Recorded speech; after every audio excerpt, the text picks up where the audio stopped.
Bonjour à tous les scorpions, je vous souhaite un agréable mois de février. Seule la lune visitera votre signe, y faisant son dernier quartier. Pluton, quant à lui, transitera le Capricorne pendant que Mars sera dans les Gémeaux.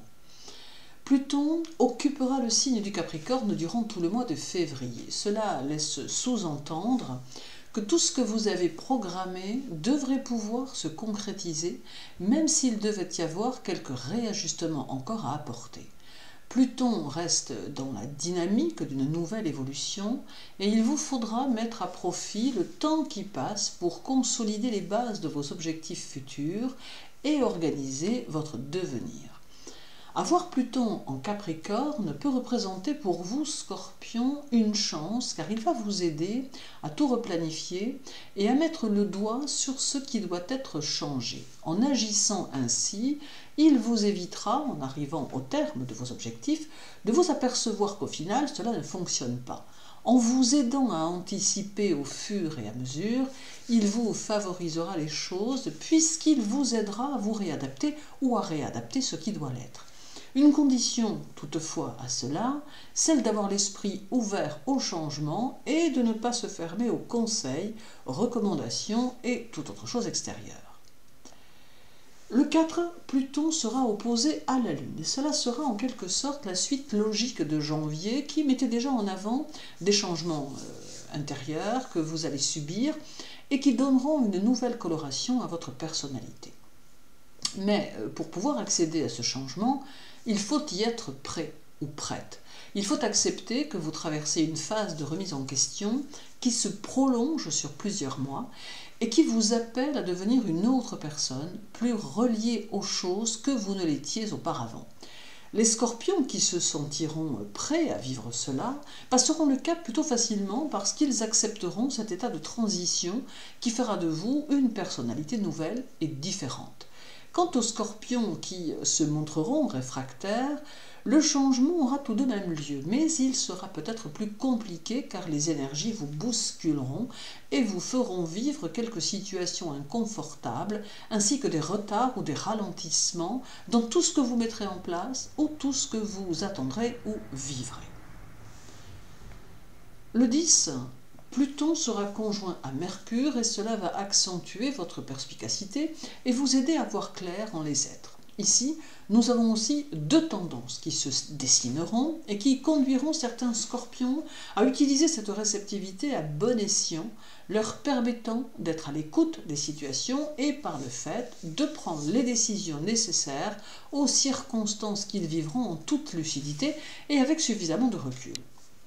Mais certains scorpions, avec cette conjonction à Mercure, auront tendance à se laisser aller aux médisances, à la contestation, voire même au cancan, sans esprit critique réel et sans baser leur appréciation sur des choses concrètes. Ce sera donc une interaction avec cette conjonction qui se fera en fonction de qui vous êtes et de votre façon d'appréhender les choses. Dès le 12, la Lune sera chez vous et elle y formera le 13 son dernier quartier. Alors elle va entraîner une certaine passivité en amour qui pourrait bien contrarier votre partenaire. Mais cette passivité se retrouvera aussi chez les célibataires qui auront peut-être tendance à se détacher des relations amoureuses et qui passeront à côté de nouvelles rencontres sans que cela ne semble les contrarier. Enfin, la Lune a ici un tout autre impact. Elle va surtout vous aider à être dans une dynamique de travail qui va compter beaucoup pour vous. Elle fera en sorte que de nouvelles perspectives se manifestent et elle pourra accentuer une clientèle si toutefois votre métier vous met en relation avec cette dernière. Elle va aider à la valorisation de votre situation et vous apporter plus de crédit dans le travail. Elle vous permettra aussi une plus grande indépendance dans votre vie durant ce mois de février, même si cela doit passer par quelques coups de dents de ci, de là. Le 18, Pluton sera conjoint à la Lune en Capricorne, vous offrant une détermination plus importante qui vous aidera à vous frayer un chemin dans votre sphère socio-professionnelle.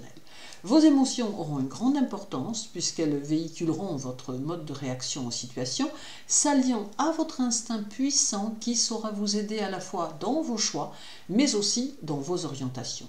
car il est bon d'ajouter qu'il peut y avoir ici de nouvelles possibilités d'orienter vos énergies dans le domaine du travail et d'avoir accès à de nouvelles expériences qui définiront davantage vos possibles réussites.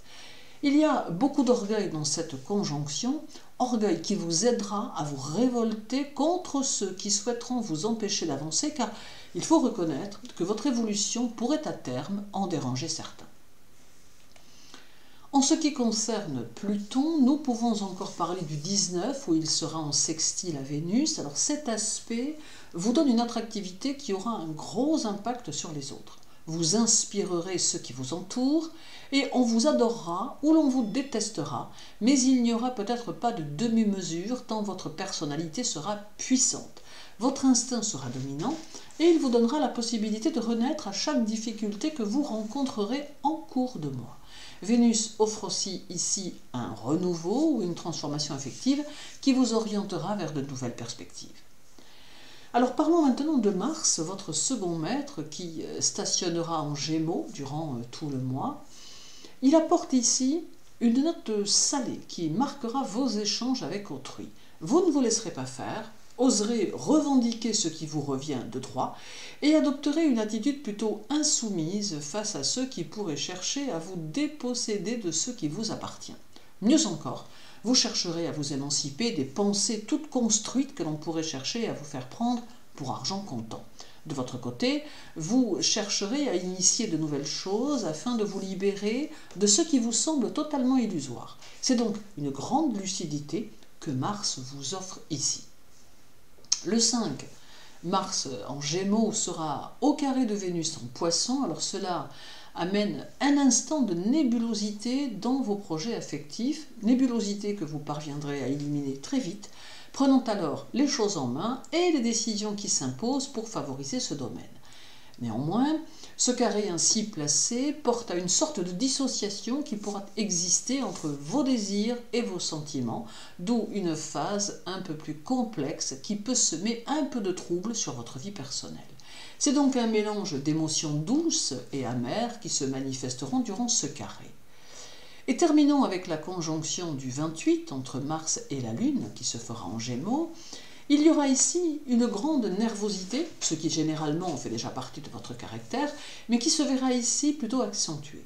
Toutefois, vous aurez tendance à garder les choses pour vous et à transformer vos émotions en humour caustique ou peut-être en simple taquinerie. On sent ici plus de remue-ménage intérieur tout en même temps qu'un grand bouillonnement qui vous conduira à rester quelques jours sur le qui-vive. Alors en somme, février sera riche en émotions de toutes sortes, mais on sentira fortement que vous êtes capable d'aller loin et qu'il sera difficile de vous stopper, ce qui va engendrer certaines rivalités. Le mieux est de ne pas vous en soucier et de continuer d'avancer vers vos objectifs. Merci de votre intérêt pour mes vidéos, je vous souhaite encore une très douce année 2023, un mois de février serein et évolutif. Prenez soin de vous et de ceux qui comptent pour vous. À très bientôt.